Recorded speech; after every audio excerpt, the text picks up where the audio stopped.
A very good afternoon and welcome to Lunchtime News on Channel 1 MTV. We start off with a look at the headlines. A fisheries minister says that modern technology will be used to prevent Sri Lankan fishermen from violating the maritime borders of other countries. Emergency air tickets issued to repatriate Sri Lankans residing in Kuwait without visas.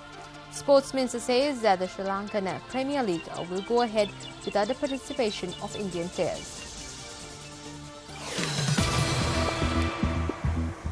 Now for those stories in detail, Minister of Fisheries and Aquatic Resources Development Dr. Rajas Senaratne says that modern technology will be used in the future to prevent Sri Lankan fishermen from violating the maritime borders of other countries. He said this at a function held in Mavravila yesterday. This function was held to declare open the Fisheries Community Service Centre and fish auction at the Moderavella Fisheries Port. When fishermen go out to sea, their families don't know what will happen to them. In 2 months, we will give them a VMS instrument which works on satellite technology. If they run into trouble, all they have to do is press the red button on it. It will be picked up by the system at our centre. When they come within 1 mile of some other country's maritime border, the alarm will go off, so they won't have to cross borders and end up in prison.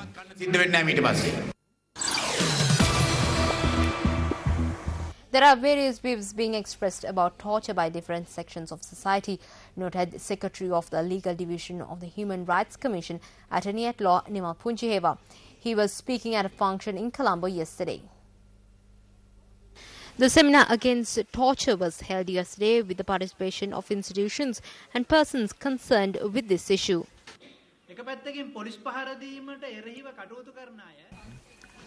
On one hand, persons who are working against police assaults and those students being assaulted by saying that this is being done to correct them. Persons who are opposed to this assault their own children at home. You only say it is torture when it is a problem for you. If not, this is a tribal feature in tribal societies. It must be cast out of society.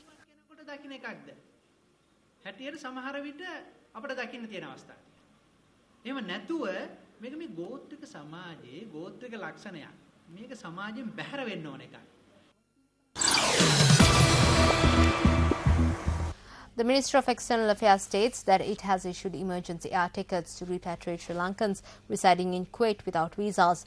Director General of the Communications Division of the Ministry of External Affairs, Saradis Naik, stated that an amnesty period was granted to these Sri Lankans from the 1st of April to the 30th of this month by the Kuwaiti authorities.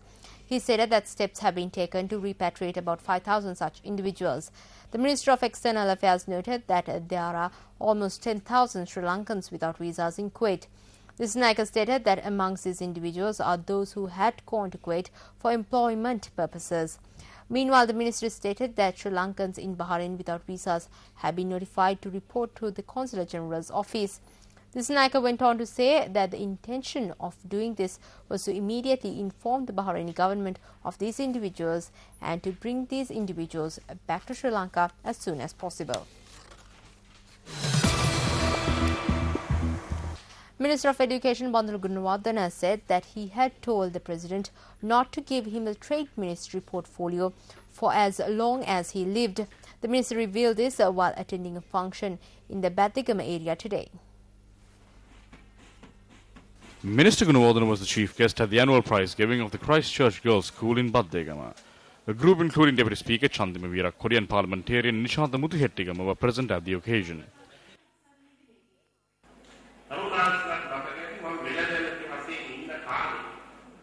You all might remember that there was no other person that they drew more cartoons about than me when I held the post of Trade Minister. There were 5 crises in the world. The price of oil, the world food crisis after 30 years. The price of food shot up like a rocket. When the war reached a crucial point, all the money was set aside to rescue the country from Prabhakaran. Morning, noon and night, I was the minister they drew most cartoons about in Sinhala, Tamil and English. So when I took oaths as a minister this time, I told the President not to give that to me again for as long as I'm alive.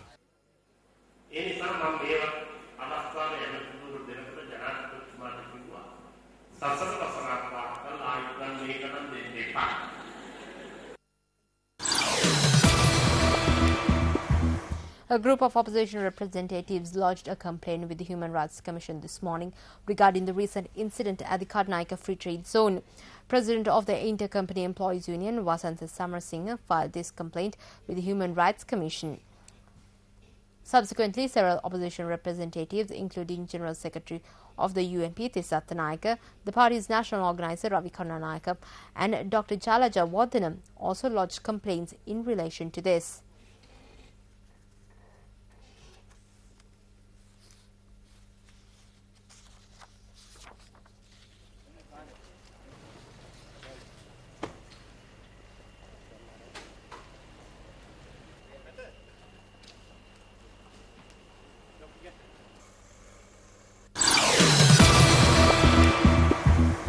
Still in local news, the Ministry of Economic Development states that it hopes to increase the number of hotel rooms in the country by another 2,000 before the end of this year, with the aim of providing quality accommodation to all tourists arriving in the country. Deputy Minister Lakshmani Apabai Wardana speaking newspaper stated that at present there are about 15,000 rooms. He noted that this number of rooms is not sufficient with the growth in the tourism sector. The Deputy Minister stated that with the conclusion of the war, there was a sharp increase in the number of tourists arriving in the island. He stated that there has been a 40% increase in the number of tourists arriving in Sri Lanka from the months of January to March this year when compared to the same period last year.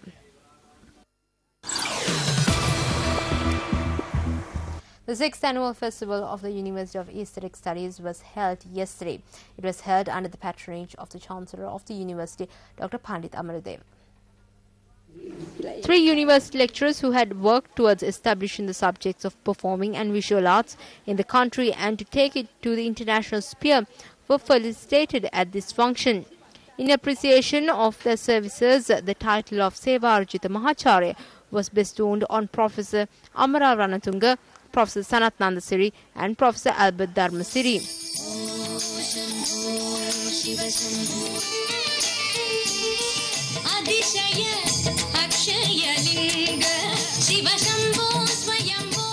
Vice Chancellor of the University, Senior Professor Jayasen Kottegoda presented medals to the academic and non-academic staff in appreciation of the invaluable service rendered by them over a long period of time.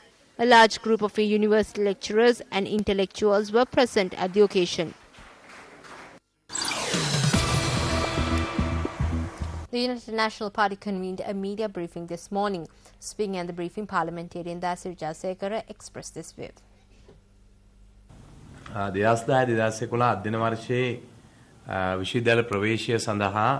University Grants Commission published a very clear handbook about university entrance for the 2010-2011 academic year. It very clearly states about foreign scholarships. It has only included 0.5% for this. They were to give 150 scholarships, but this has been increased to 1,005. Because of this figure, not only students from rural areas, a large number of students in the entire country will be deprived of higher education. This is a major injustice to them.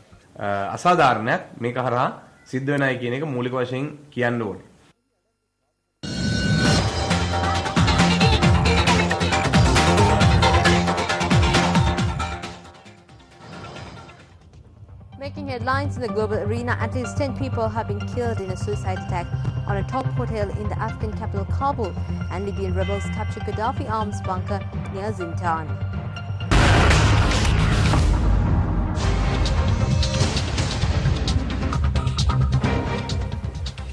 At least 10 people are reported to have been killed after a top hotel in the Afghan capital Kabul came under attack by gunmen and suicide bombers.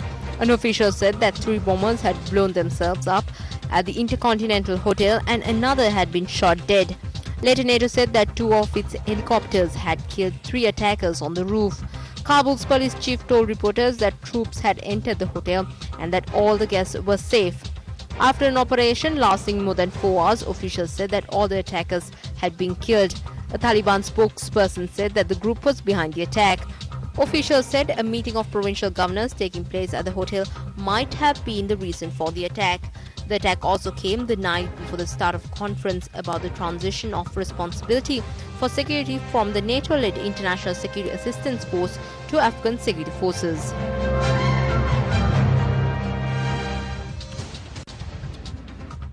Libyan rebels have captured a major complex of underground weapon bunkers from Colonel Gaddafi's forces in the west of the country. Rebels said that they had cleared remaining guards from the arms dump located just south of Zintan after NATO forces attacked the area several days ago. Meanwhile, the International Criminal Court's top prosecutor has urged allies of Colonel Gaddafi to help arrest him. Rebels began their revolt in February and won NATO's support a month later. Rockets, machine guns and other ammunition were found in the network of bunkers situated in the desert around 25 kilometers from the hill town of Zintan in the Nawzal Mountains. Reports say that the discovery of weapons was a major boost to the rebels, who were hoping to push on to Tripoli from the front line currently on the other side of the Nawzal Mountains and just 50 kilometers from the capital. The rebels overcame heavy rocket fire from pro-Gaddafi troops, while commanders also said that they destroyed 3 government vehicles traveling in a convoy. NATO said that planes had hit 3 tanks and 6 armored personnel carriers in the Zintan area yesterday.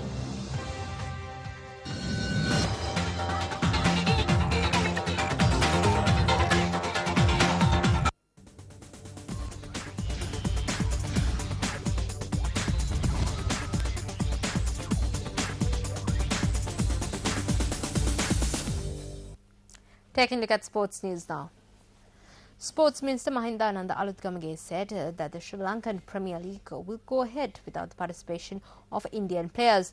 However, he said that he has made a request from the Indian Sports Minister to reconsider the decision regarding Indian participation in the SLPL.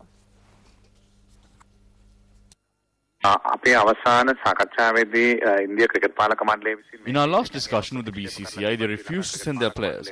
So I made a request from the Indian Minister of Sports saying that this tournament was organized after the BCCI promised to send its players. So I requested him to see if there were any possibilities to send these players to play in this tournament as promised. However, there has been no reply from the Indian government until now. At the moment, we have decided to go ahead with the tournament without the Indian players.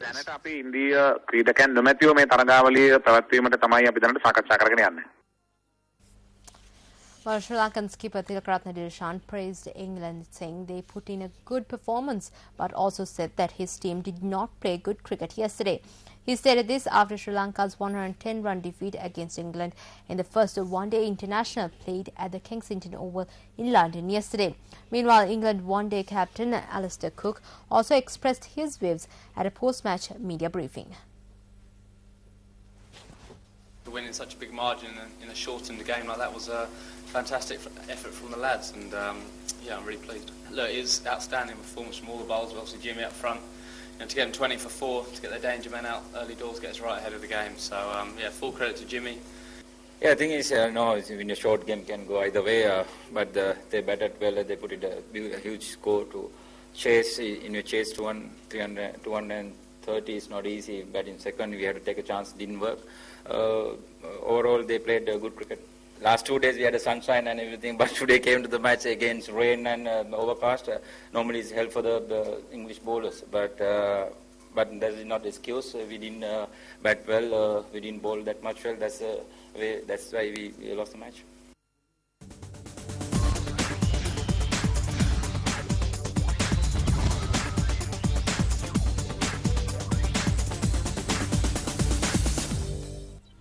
Well, that's it from this edition of Lunchtime News, but be sure to join us on our Ali updates. Until then, take care.